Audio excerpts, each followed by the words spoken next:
And I'm also drinking a lot of kombucha, which has been really, really affordable here in Washington State.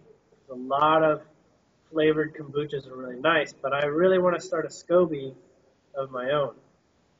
I made lots of kombucha. Yeah, I And yeah. the other thing about kombucha, we used to make it so strong I couldn't drive the bus.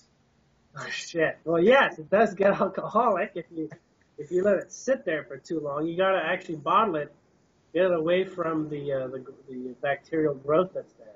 Yeah, we were drinking and all of a sudden the two of us said, "Oh, we got to call in another bus driver. We're too high." Yeah. This is at the ashram. Oh crap! Does he know about Chaga? Now, do you know about Chaga? No, I haven't heard of that. What is that? Google it.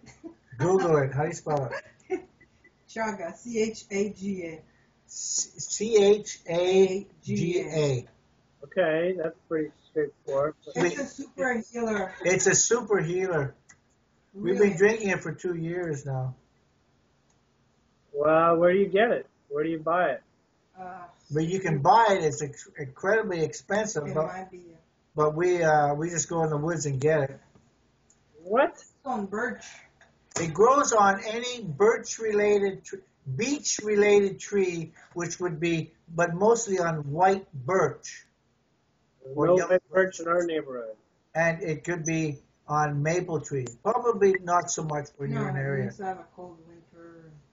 And but I'm starting to find it all over the place. I think I found a huge mess of it on some maple trees over at my friend's.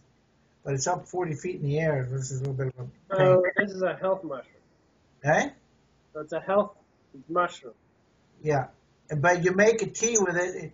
If you look it up, chaga, it looks like a brown goat. You've actually seen it on trees and you didn't know what it was.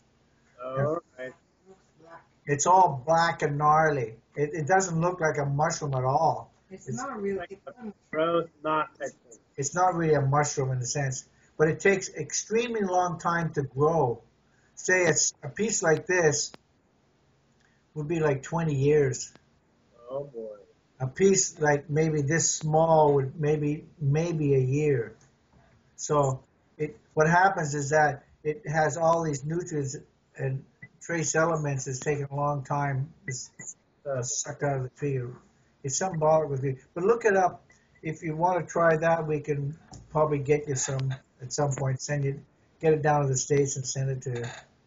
And it lasts for quite a while. You make a tea. You put it in water and boil it, and then drink it. It's funny enough. It actually tastes like if you boil it enough, it actually tastes like it has a flavor of sugar in it, maple. like maple in it. But it's more of a birch syrup because you can have birch syrup, eh? Which is part of the same family. It has a different flavor. That's tasty. Yeah. Really should research it. It's amazing. Yeah, research it. Yeah, the tree sap. Almost all of them are good. Yeah. The only one that wasn't good was walnut. There was this guy who was taking sap from all different kinds of trees and making them into their own maple syrup at this thing that I went to. And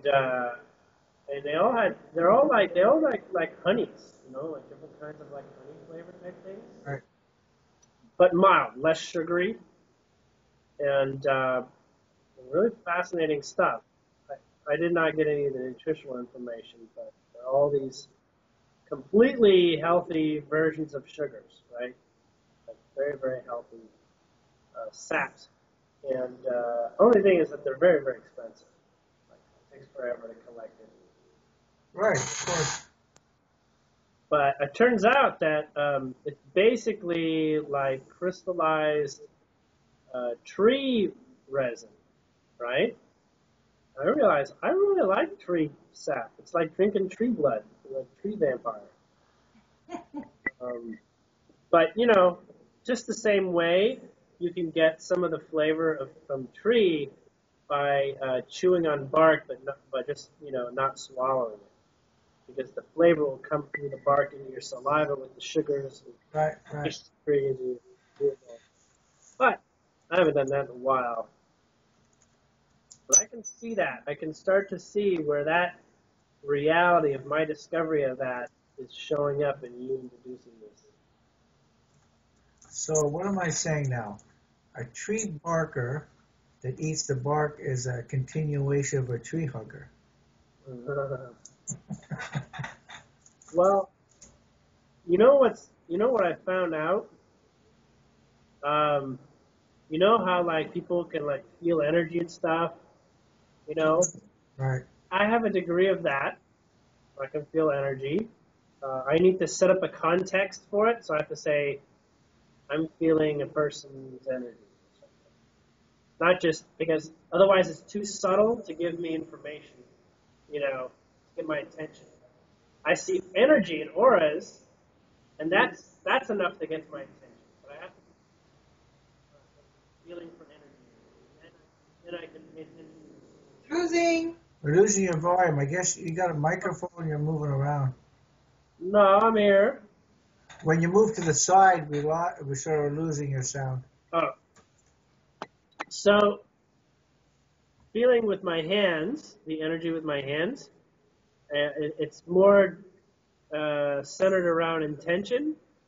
Otherwise, it's too subtle for me to just notice something here and there, right? But my eyesight with seeing auras, sometimes I will see stuff that'll stand out, and I'll be like, oh my God, that was, what was that, or something. So I can get energy sensation faster through my sight. But I found out that my tongue has the most sensitivity, like incredible sensitivity. You know, in the movie Avatar, Yeah. when they take their hair out of their thing and they touch and they connect. Oh yeah. My tongue is like that. So what do you The weird thing is like I would like lick a crystal and I'm getting like downloads. I'm getting like I just watched a movie on the life history of this crystal. So what do? You lick the person's hand? I've done that. I don't do that anymore. Or lick their nose? Lick their nose. No, fingertips. Here's something. The energy is here. That's where the most of it is. Yeah, well, you can get a thing, but it feels hot. We all have it. I have that. You can you do Reiki, and you know a person who does Reiki if it feels warm. Well, it's not really. It's warm, but it's not warm. It's like you can feel the energy. I can feel the energy, and you can if you concentrate. Like sometimes people do it. My hands would get so hot. I want to put it on the wall. You can actually generate more heat when you think about it. It'll heat up, and sometimes. If you think about it, you can feel the energy. Also, the sole of your feet is the same spot. Yeah. But sometimes it would get so hot, I will have to put my hand on the wall, cool wall, because it starts to irritate, Yeah. And then, of course, you can go through things. But if you really want to heal somebody or get a thing, you actually have to put the palm. If you put two palms together like that, you can actually put energy back and forth up the arm. Anyway, that's what I've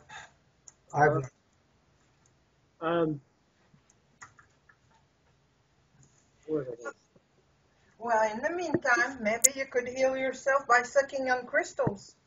Yeah, that's a really good idea. Jade. That's a really good idea, Mom. Jade. Well, I have a book on crystal. They make elixirs. They soak them in water, and then you drink that, and you can heal yourself. So, same thing. So my relationship with crystals go to programming crystals.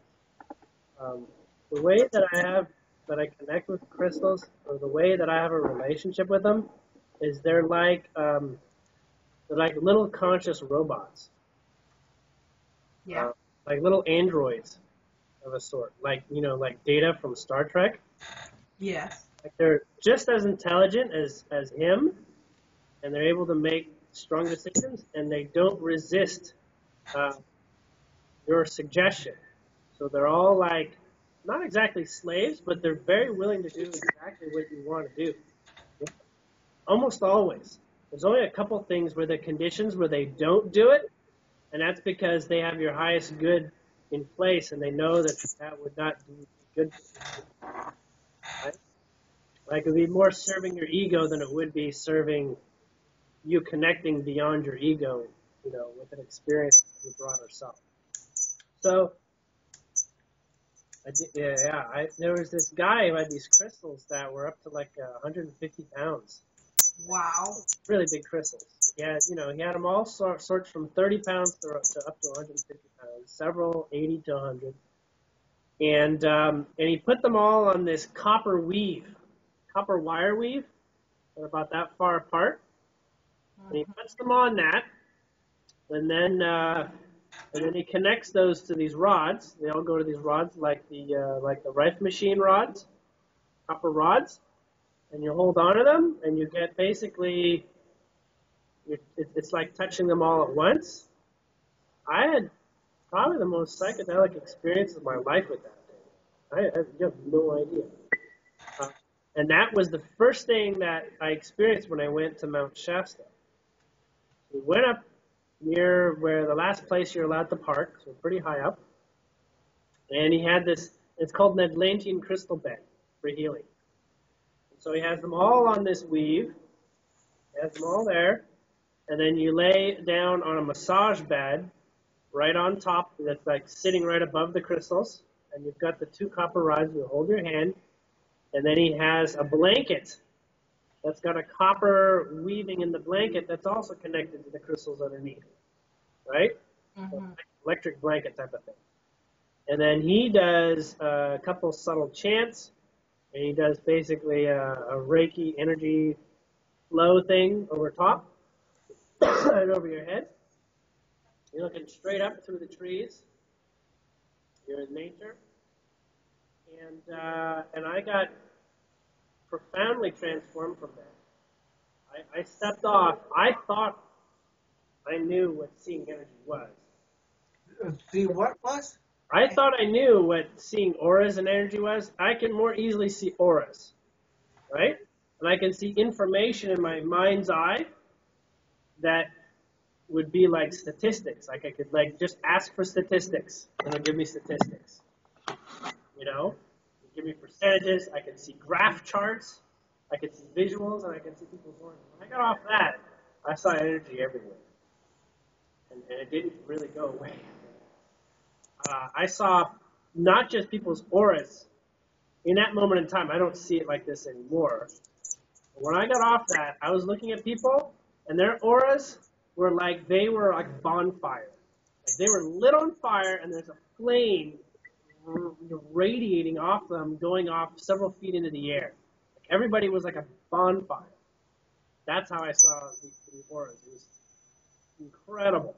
And they're very bright colors. It was kind of like, it reminds me of like a white flame. But you remember the yagna fires at the ashram where you like pour oils and you get different colors? Right. It'd be like that. It'd be like colors in it and weird stuff like that. And I felt literally lighter. I felt like I just lost 50 pounds. Right? I felt like I could jump higher, like I had less of a pull of gravity. And it was amazing. I was just sitting there looking around like I was on acid. Quite literally. Probably I was the equivalent of being on acid. But I had a vision as well.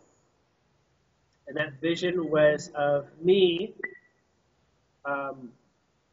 going up into the sky to a floating city in a cloud. And this city, I went to it closer and closer. Literally the full journey, I can almost remember it all. Going into it, it had all these towers that were weird pointy shaped type of tower, like the top of like a scepter type of thing. And I went directly to like this town square. There was like an open area with a fountain in the middle. That was several tiers, really high fountain. And there was people lined up, like all lined up, and I was like going down the middle of them towards this fountain. There's people at the fountain. And then they asked me to drink from this fountain. The fountain was like fairy dust. Or it was like, the sparkles you get off water, but like 5 times as much sparkle. Really, really, really sparkly. Like silvery water. And I drank that water, and I just, yeah, I got off the crystal bed. And essentially that was a Lemurian city in the sky. I found out later on. Um, and really major experience that changed my life. Later on the same weekend, this is what happened 2 years ago. Maybe not even 3 years ago now, almost. Anyways, some time ago, when I was with Andrew Bartzis and when I met him, he was not a part of that experience specifically. Who was not part of that? Andrew Bartzis. All right. But later on, he and I talked, and we talked, and a Pleiadian that I was in contact with showed up in the fire, like was standing like right behind the fire. It seemed like a ghost, like a very, very strong apparition. He couldn't see her, but he could feel her, and we had a conversation where she was telling me, or I was saying what she was saying, and she was talking with him. And I don't remember what we talked about, but it was pretty incredible. That was like the strongest, me being just awake, sort of like vision type of thing, and somebody else who was able to validate it and everything. So that really affected the way that I had I went forward. And did I tell you about the penny? The what? The penny. What? I manifested a penny in my right hand. Oh, okay. So you're not a thief, though. No. So, and this is from Michael Monk's. This is after Michael Monk, and this is before I went to Shasta. And I read about this guy who did. It's called Manifest Physical Observership, MPO. And he was in the black projects in the government, secret CIA or whatever. And he was a part of a group of people where they were practicing this practice that they had gotten in an exchange with an extraterrestrial race. So they made an exchange, and they got this information for how to do this, like a procedure. And he wrote it all down, and they went to Tibet. And they met these monks, the ones that don't really meet people, but they went to like these monasteries that are hard to get to, and found out that they knew all about this. They were guided to go there and talk with them because they knew how to do this already, and they did it a slightly different way. And the monks wouldn't do it. They wouldn't just do this for the hell of it. They would go on these trips up the mountain, and they would carry nothing with them. But it would be like, an all-day excursion. And what they would do is they'd manifest their lunch. They'd just manifest their lunch. So they went on this trip with them, these people. This guy's amongst one of them, went up on this trip with them. And they said, have you ever manifested your lunch? Like, no, I hadn't thought about that. It's like, well, this is how we do it. And in 15 minutes, he was able to do it. The things he was manifesting were simple things like an orange or a peach, or, something, mundane essentially. It doesn't have any context, not like money or something, right? Simple vibrations, not complex. And the monks could do it in 5 minutes. You still there? I lost your video.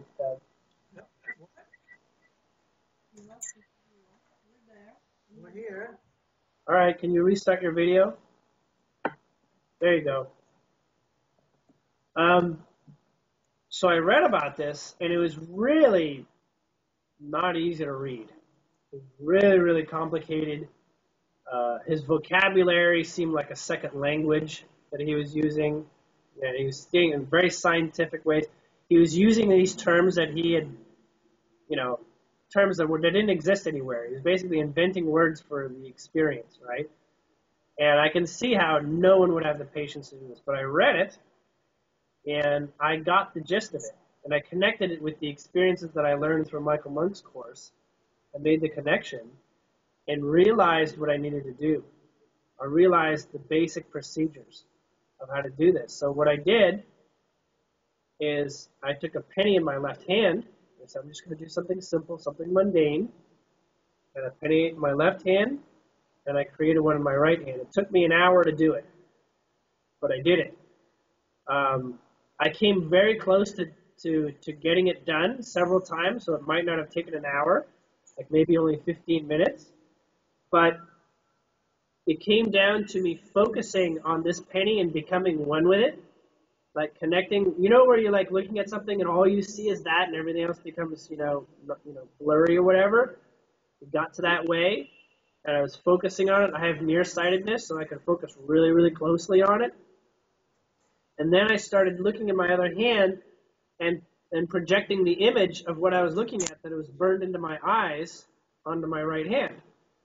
So looking at it here and then basically imagining it into my right hand. And I'd go back and forth, do a lot of focusing here and go back and forth, just intense meditative state.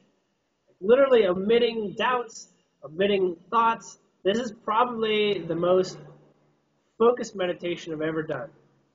And it was like self-hypnosis almost, right? In fact, I'm pretty sure that's what occurred. I led to a state of hypnotism for myself. And I got to this point where I was like squinting my eyes so that I wasn't seeing in focus anymore. So like through my eyelashes, right? And I started feeling really, really warm. And I started getting like tears, showing up in my eyes like they were itchy or something, because I wasn't closing my eyes. I wasn't blinking. I was doing no blinking. And I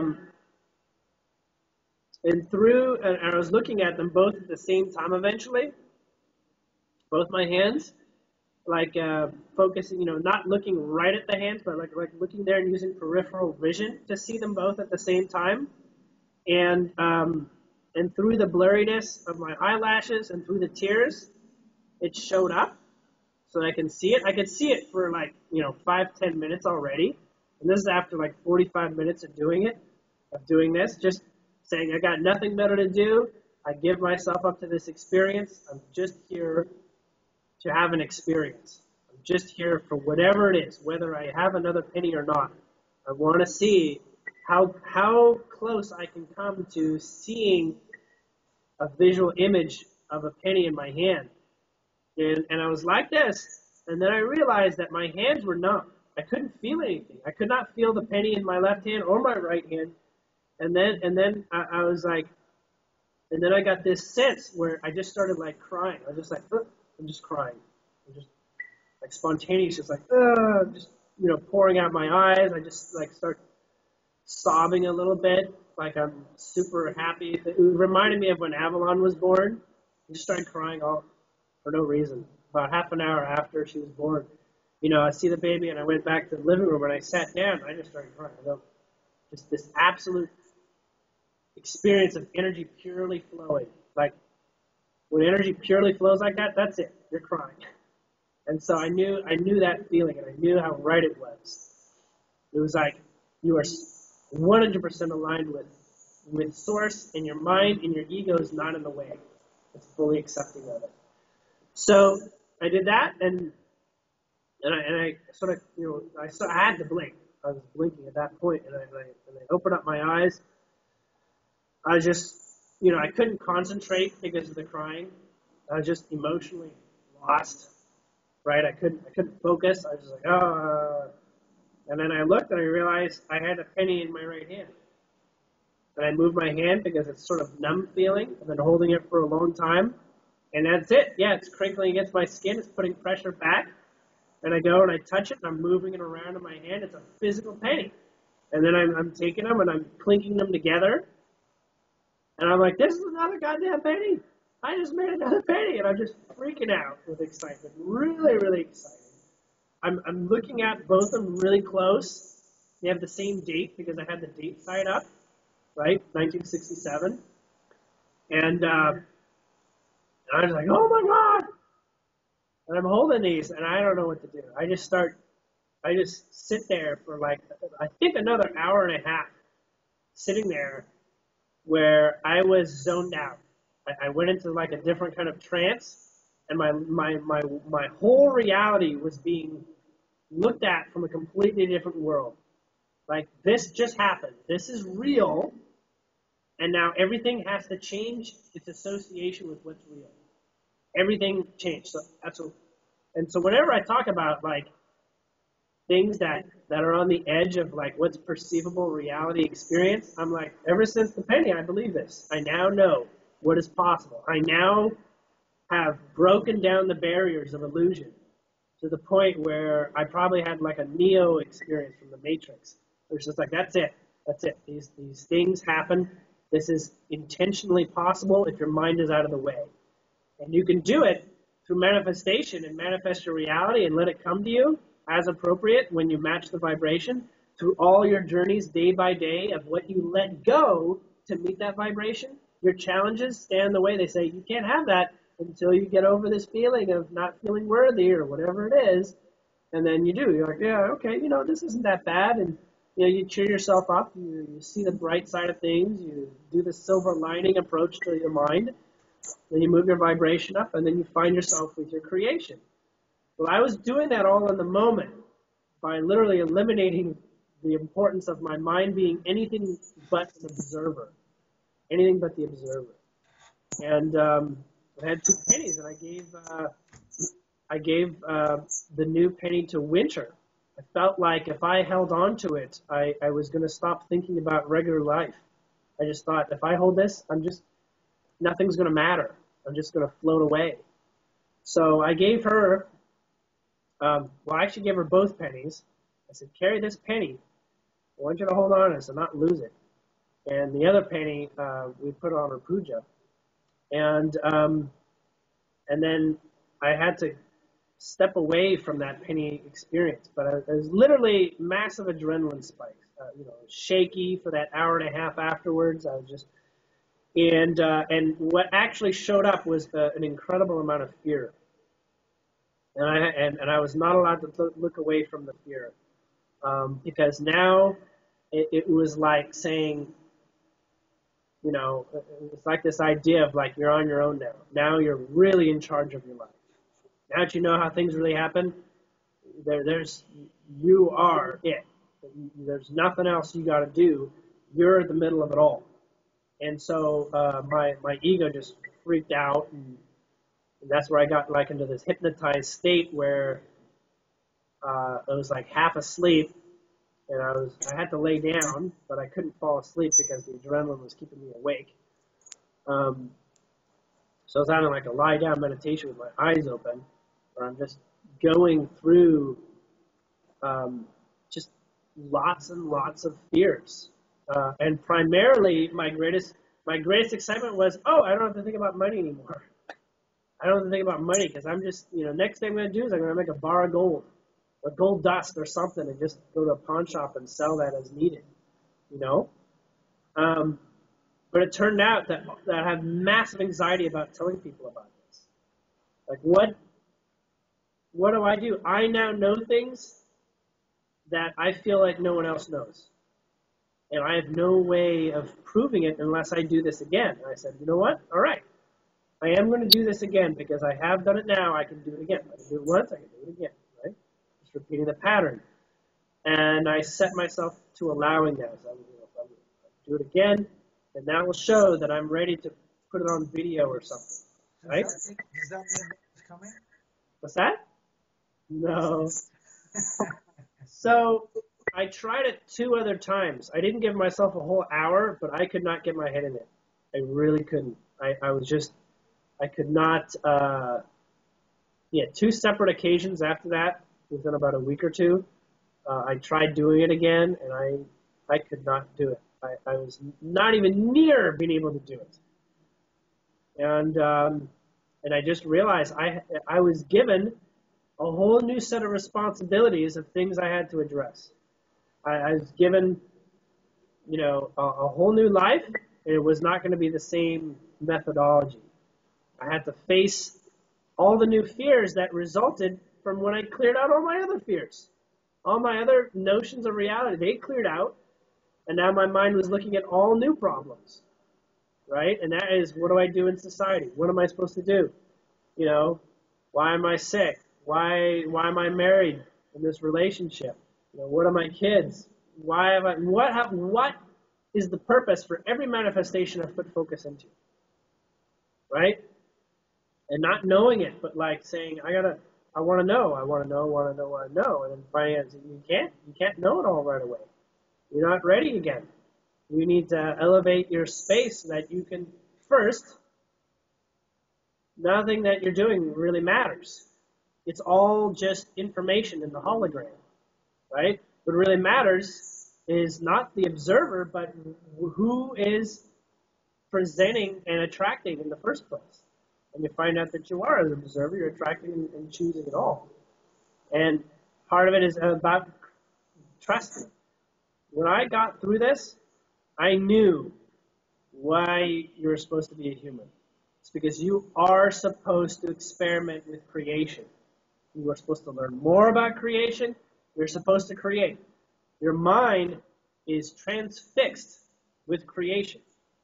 Okay, so your mind is absolutely desiring being able to create and create things that have persistence. Now, following up to the story about the penny, I can't find the penny anymore. And Winter knows nothing about the penny. She knows what I've told her, but I had to stop guilt tripping her because she said, seriously, you never gave me a penny. I said, well, what about the other penny that I put in your puja? It's like, I haven't touched my puja forever, and there's no penny there. And so here I am. I'm like, what the shit? Both pennies missing. And this is only like, quite some time afterwards. This is like maybe like a year later.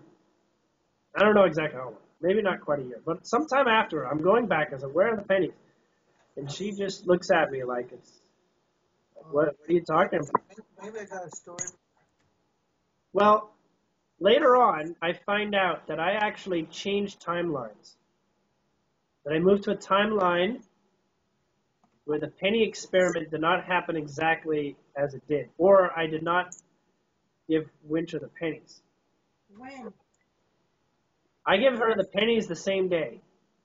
When did you switch the timeline? It doesn't matter when. At one point I did, and my past reality is not the same. Yeah. Okay? Obviously. Yes. Then I found out through this past year all about timelines. Just download after download, one building after the next. It just keeps going. I kept getting more and more data that clarified additional data more and more. And the most recent timeline thing that came up that really blew me out of the water last week was the timelines regarding death. It's clear now to me, very clear. I'm not saying 100%, but like in the 80th percentile something, that you don't die. And when you die and you have your life review, you can be reinserted at some point just before dying. And because when you're in that broader space, you say, well, this is what actually caused me to die. I'm going to take that out. I'm going to take that stigmatism. I got hit by a bus. Okay? So now what you do is you say, all right, I got it. You get hit by a bus. Because now you can see your whole life when you're out of your body.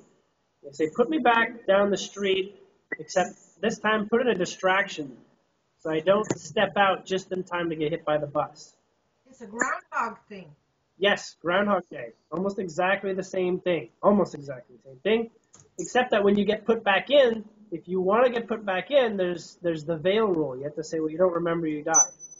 You just have to, you won't know. Yeah. And so, essentially, from this point, I could have died like a dozen times already. Right? I may have chosen a couple places to die, like when I was in the hospital. Yeah. I might have chosen to die and say, you know what, actually, let's go back. Now that I know that, from the beyond the veil, that life is not what it is, I don't have to be afraid of it so much. Put me back in, and that sort of thing. So You walk back in.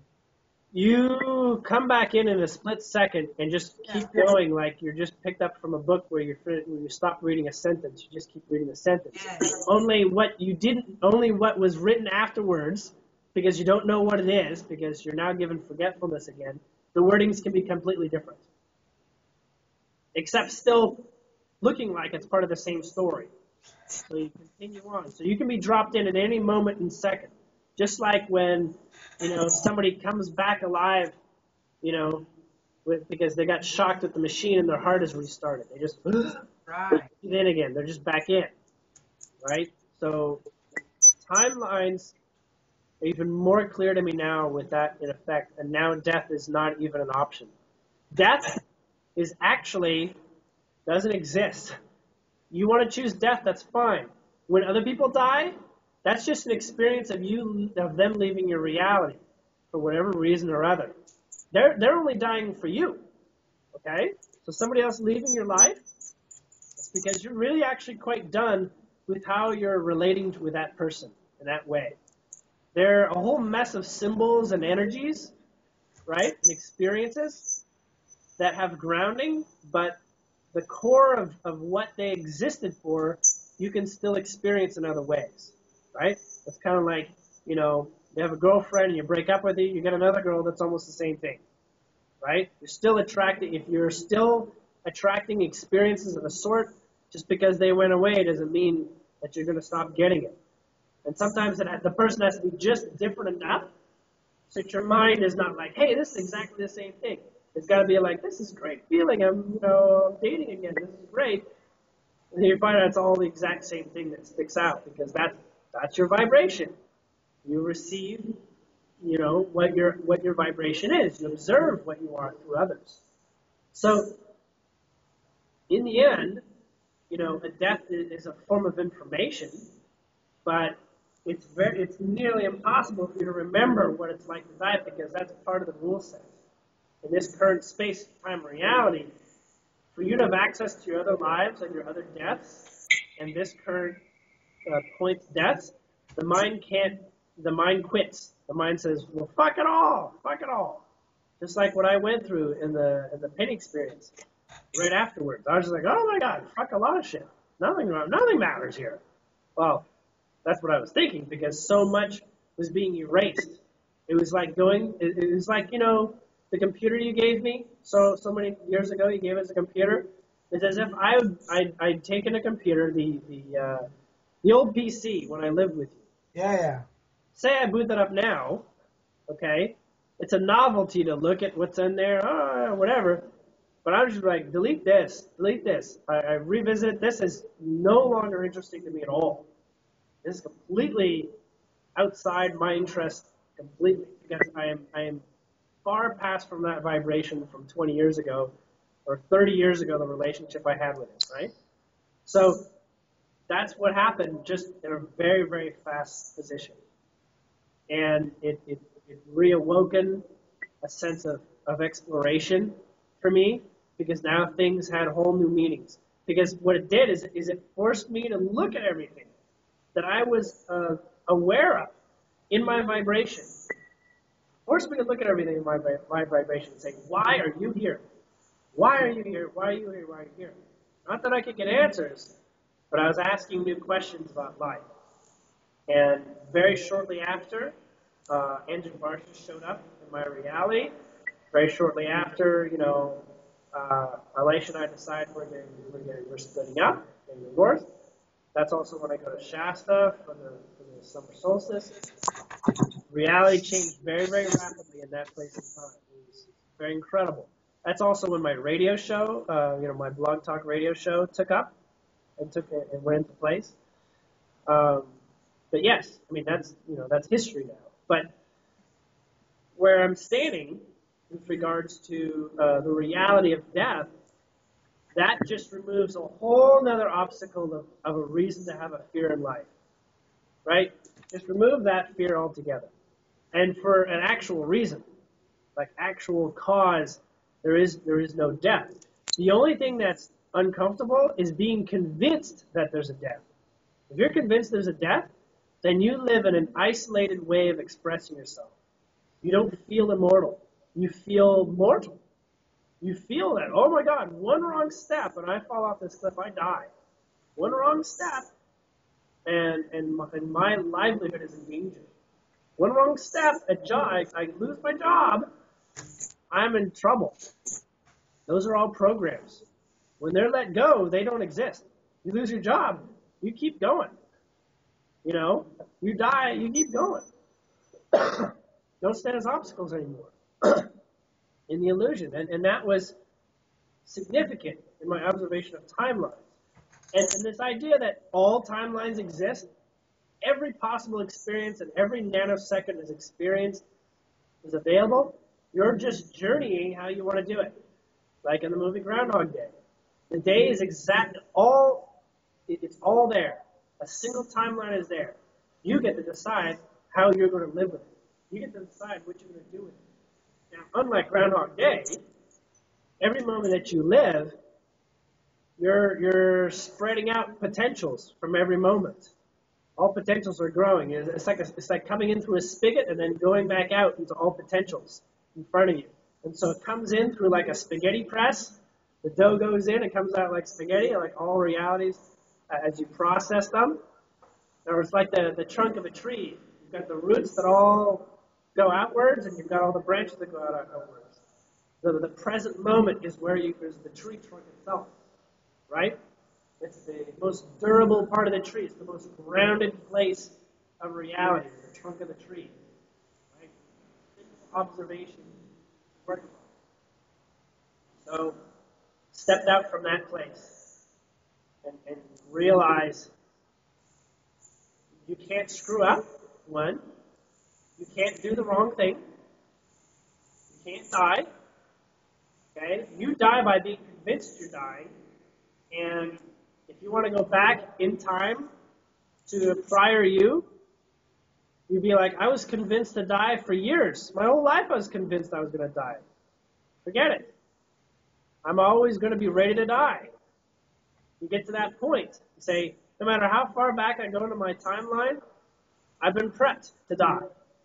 Everything says so. And so you say, fine. I'll die. I'll come back again. A good mindset to you when at age 7 is the time that individuals get the concept that you can die. Okay. And you went up to Gurmai and asked her sort of a question to die,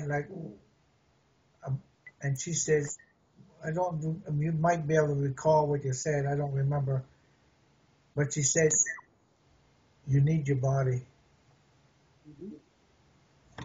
Because it was something to do about death. I don't remember, but it was a question about death. Yeah, it was a question about death. And she said, you need your body. That's what she said. Yeah. It was a question about death. She says, you need your body. Yes, you get to experience this dimension because of your body. You get to experience this reality. That was the question you asked about death. That was about 7. All individuals sort of get the concept of death around 7, and then they get a great fear. Mm-hmm. Yeah, they get a fear of damaging their body and whatnot. Well, that there is such thing as a death. Otherwise, children that die before 7 have no fear of death. They just, die, okay, fine, continue. Kids don't have, until the age of 7, till that concept bumps in. Every 7 years or something happened, but that's what happened to you. That's what Gurmai said. You need your body. You don't remember that asking her that. I don't remember it directly, but I know that's what she said. Yeah. So you remember how all us kids used to climb trees and stuff like that? Occasionally fall out of them or whatever. I remember this time I fell out and hit all the branches and it really hurt. But I remember distinctly, since then, I did not have a fear of heights. Like crashing through the tree and the branches eliminated a fear of heights. I didn't even understand why. I knew what it was like to have vertigo, looking over a bridge or something, really high up or whatever. I remember what that sensation was, but it has almost no hold on me. But I know everybody else has it. But it was like this, hey, I could fall out of a tree and not die. No longer a limitation. No longer a program associated with you. And I realize in this lifetime, me right now, I feel a degree of being special and acknowledgement of feeling special because I'm doing things that people haven't done yet, or not seeing yet, standing yet. And I'm standing here saying, I manifest that pain. I don't know anybody else. Person that I know that's done that. I know people who can talk about it. But I don't know anybody who's done it. I know Michael Monk's done several things by accident. He's created insects and bugs and things that show up instantaneously. I haven't done that, but I stand knowing that there is a lot to be let go of. Like you don't have to take things so seriously. You know, I knew this. This was the value of humor, and this was something that I learned through you, because you're always sort of like a joking jackass, right?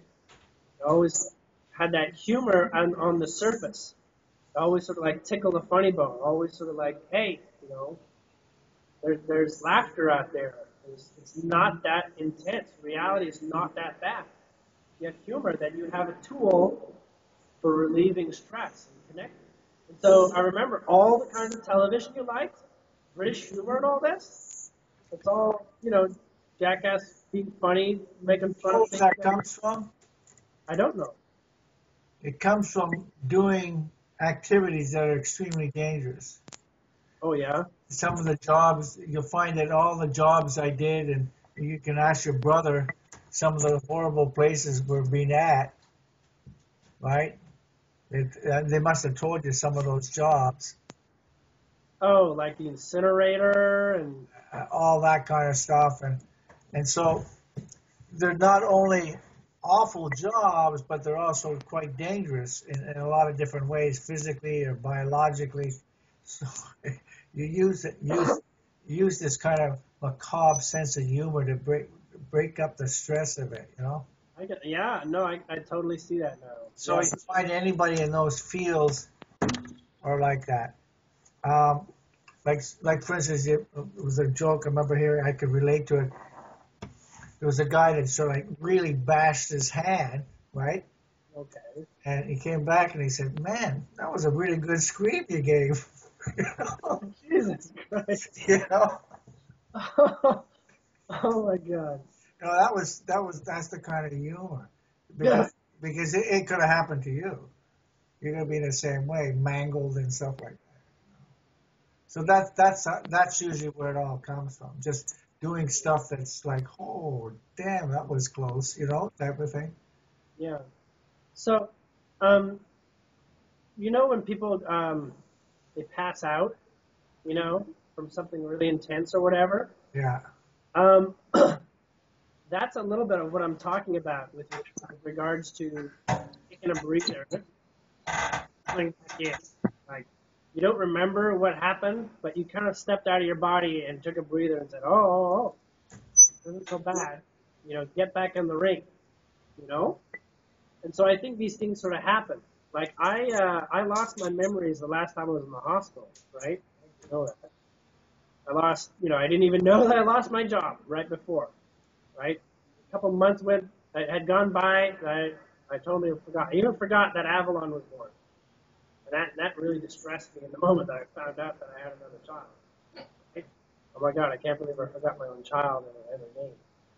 But as I got my memory back, I had a whole new sense of what had happened. I had to be detached from it. It's like being too present in this place where I felt that, I found out in my job I was backstabbed by people that I thought I was making friends with for years. And that didn't work with me. That did not compute. How friends could do that to you, right? And so I lost it. I tried to figure it out, sort it out, why it was that way. And I just kept getting more and more unhealthy until the point I got sick and started forgetting. And then I had to go back and look back and see why they did that for themselves. how they were doing it as a self-preservation mechanism. Like, they were treating themselves in a very dire way. It was either me get fired or they get fired, right? Like, somebody had, it was clear in the company that they're downsizing. They're looking for scapegoats, of how to downsize. So people, I didn't know this. I did not figure this out until I put it all together after the fact and realized, oh, they threw me under the bus to save themselves. Okay, I can understand that. I can understand that fear. I can understand it. I can forgive them. And so I moved on beyond that. But in that moment, I couldn't process it. So I sort of went through like a blackout experience. Lost all that. But, when people have, they die of shock, they only die of shock for you. You observe them dying of shock. They have the option to come back and change their mind about getting into that experience or not getting shocked, coming back to life or whatever. But they die of shock because that's information for you. So when other people die, that's data for you and your experience. They don't actually die. There's another world where they exist. And when you are able to transcend physical reality into probable and other parallel realities without completely journeying there with your body, such as my bilocation to the ships, those realities are as real as they need to be so that you can interact with them. So when people connect with the spirits of the dead people, they may not actually be dead. They're only dead to you. Their consciousness still exists. It's still running around living a life. But you get exactly what you need in that moment from people that have expired or whatever. And when you find a level of respect where you're like, that was the most appropriate thing that could possibly happen to you, that was absolutely right. When you look at how you create reality and you say, this is absolutely perfect. Higher being that helped me manifest this reality, this is absolutely perfect. And you find respect in that, maybe your father died or something, like in your case. It's like, I find all the reasons for why that was such a perfect experience. And now I'm free. I'm free of feeling like I am involved in something, macabre, like I killed him by never apologizing to him or something. Or I killed him because he gave up on me. Or, that I was somehow involved. Or even involved like I wanted him to die because I couldn't stand him. You're even forgiven from that when you find your way through that. Because everything is information to tell you about yourself. A lot of people, intense denial about all that's going around. Even like this Illuminati cabal world, oh my God, is people controlling us? No, not really. They're just parenting. And if you can have this attitude or discover how to forgive your parents for all the problems that seem to stem in your life as a result from them, then you can do the same thing with governments and secret governments and all this sort of thing, because then you're like, you know what? I'm done with that, and now I'm the one responsible. I'm responsible with what I'm going to do with my life. Not my parents anymore, and I have the capacity of manifesting and choosing my reality. And in many cases, that's all they're doing. That's all they're energetically supporting to be, is a placeholder before you start taking the bigger picture of reality into your own hands. And that's where I stand. There's fundamentally no judgment for anybody. There's only discovery of things that I'm uncomfortable with in other people, as it describes things that are in the way of me making progress of where I wanted to go. It's like, I want to go from, Montreal to New York. I want to drive there. But fundamentally, you can't just close your eyes and you're there. You need to go through the journey. You need to learn how to drive. You need to know how to take directions. You need to know how to follow the map. You've got obstacles. You've got your journey. And so that's what time really is. You say, I want to go from this experience to that one that I projected. You've got to go through the journey. So all those things can be seen as, oh my God, there's all these crazy drivers on the highway stressing me out. Well, maybe because if you want to be in vibration of being in New York at the ashram, you need to be, you need to go through this experience of respecting that. You got to respect what's going on with the other people on the road, that they're all being themselves. There's this place that I've come to where I actually get uncomfortable. This is information for me when people are not being themselves, not being authentic, when they're acting, when they're demonstrating a program they learned on television, fashion or something like that. That's what bothers me. Because from where I am, I'm striving to continuously always be more authentic, always be honest, and always be ready to answer people the way they're asking you to be.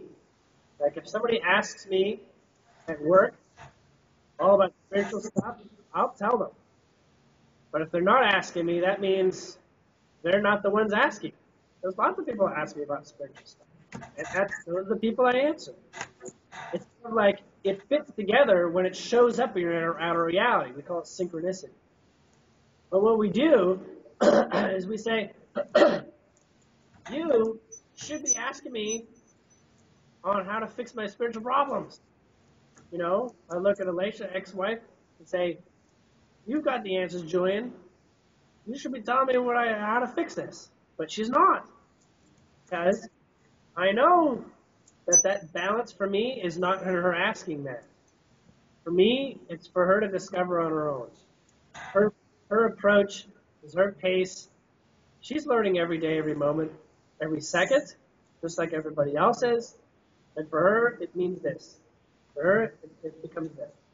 And so for me, it's not like everyone else. They're all just playing pieces of my story in my head. I'm the puppet master in a marionette play. But if I focus on the fact I'm a puppet master in a marionette play, I get very, very, very uncomfortable. Because now I'm in the hot seat where I'm given like the command of the enterprise. And it's just too much responsibility for my mind to cope with. Maybe one day, but not right now. I do know that I've taken much greater responsibility for myself ever since the penny experience, ever since going to Shasta and waking up. I knew that I had a lot more to be in charge of. But this idea of being in charge is not even so much being in charge. The only thing to be in charge of is choosing to be happy, which is another way of saying choosing to have the experiences come to you that reveal information about you and the broader self. Being happy is love. It's energy. It's a sensation of energy coming through and creating persistence through you, through your observation. So, as you know, I can ramble like this all day. I know it's the flow. It's the flow. But I've got some stuff to take care of, and we'll chat again. When's the baby coming? At the end of the year. Yeah. Winter again? I think January. End of December, January. That's winter. Yeah, it is winter this time. Winter's not actually born in winter. That's its fun. But we already know the names, the boy and girl. Really? Yeah. What? It's a boy? If it's a boy or if it's a girl. Yeah. You don't know yet. I'll tell you. Okay. Hey? You can't. Fine. It's a boy, so what the hell? No, he said. Oh, it is it? Just boys. Can he produce boys? I've only got 2 girls, so and if you look at the Wells brothers, it's 66% chance of a girl, something like that. 2/3 of your grandchildren are girls, something like that. But Well, I would be surprised if it changes to a girl. Oh, you're saying it's a boy. I'm saying it's a boy, but it could change itself. And if you don't get too confused, if I say it's a boy and you say it's a girl, it could be one of those Aphrodites, Which not a good thing. Okay, Okay. keep it more of an allowing whatever it'll be. Yeah, no, let them go. I won't put any pressure on her. All right. Well, I'm going to let you go here. And